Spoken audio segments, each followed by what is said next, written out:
Sessualmente bulimico come il presidente Kennedy, che non a caso lo adorava, JFK si faceva proiettare i film di McQueen nel suo cinema privato alla Casa Bianca, sistematicamente infedele a tutte le sue 3 mogli.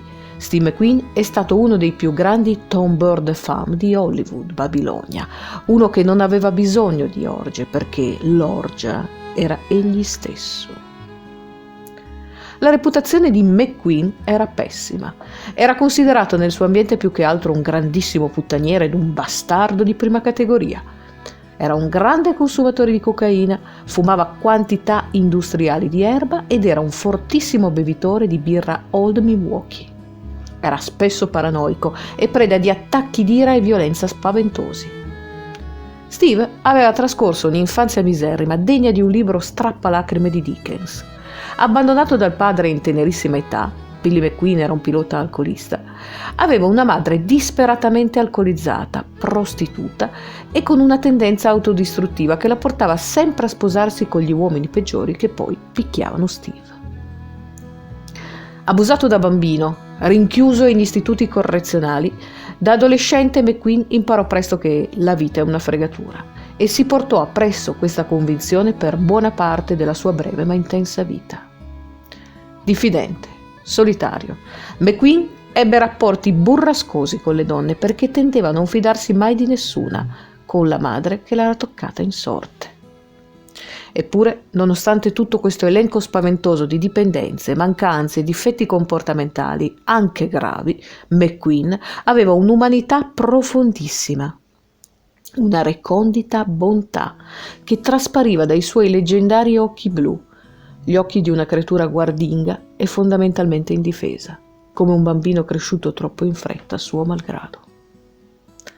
La cosa che più mi ha affascinato nel segno della contraddizione del bipolarismo della mia introduzione è che nonostante McQueen avesse una pessima fama e terribili difetti, nascondesse un lato incredibilmente dolce e generoso. Dal primo momento in cui ha potuto disporre degli ingenti somme di denaro grazie al suo status di star, McQueen non ha mai smesso di fare beneficenza, in modo assolutamente anonimo e silenzioso, senza alcun clamore e sfuggendo all'attenzione mediatica. Per decenni i ragazzi degli istituti correzionali, delle periferie e degli ospedali hanno ricevuto denaro, attrezzature sportivi, vestiti ed ingentissime somme di denaro da parte di Steve McQueen. Steve amava fare volontariato ai bambini negli ospedali, era un padre dolcissimo, presente ed affettuoso, ed era sua premura che ogni fanciullo avesse a disposizione ciò che lui non aveva potuto avere nella sua terribile infanzia. Fece volontariato anche quando i polmoni non reggevano più e la tosse lo squassava. Le sue ultime volontà disposero che una fondazione appositamente creata, la McQueen Children Trust, devolvesse la maggior parte dei diritti dei suoi 28 film ai bambini in difficoltà. Altro sintomo di bipolarismo, McQueen è ancora universalmente noto per aver imposto il suo stile ed il suo modo di essere sulla moda, influenzando il guardaroba di generazioni di uomini con i suoi capi feticcio, come i pantaloni chinos, i cardigan e le giacche di pelle, il bomber, gli occhiali da sole Persol 714 SM, le camicie jeans e il Rolex Explorer. Ma negli ultimi anni della sua vita Steve abbandonò completamente la propria immagine glamour per adottare un look trasandato che prevedeva una barbona incolta alla ZZ Top, berretti da camionista, jeans druciti e camicioni a quadri da boscaiolo. Ai party nelle ville McQueen preferiva le officine e passò gli ultimi mesi della sua vita abitando con la terza moglie Barbara Minty in un hangar, imparando a pilotare il suo Stearman giallo, lo stesso aereo dal quale vennero poi disperse le sue ceneri nell'Oceano Pacifico. Era un uomo complicato, in cerca di semplicità. Si svegliava presto al mattino ed amava trascorrere giornate in officina a trafficare con moto ed auto e chiacchierando con i meccanici.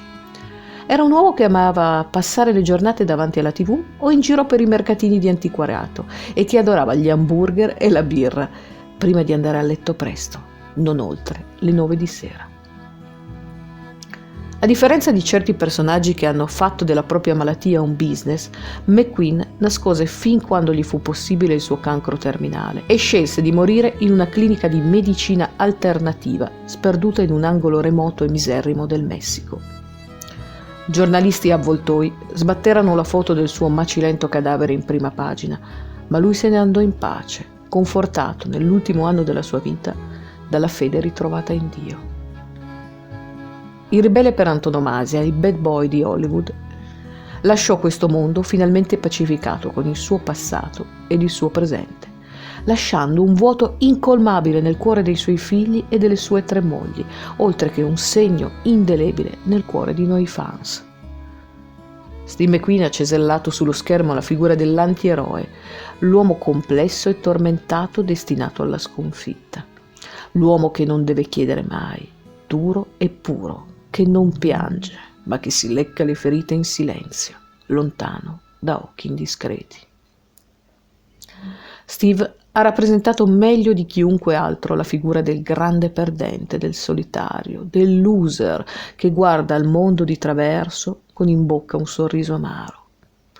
A oltre 40 anni dalla sua prematura scomparsa, Steve continua ad essere una figura di grande fascino e carisma, proprio per la sua natura bipolare e contraddittoria, profondamente umana.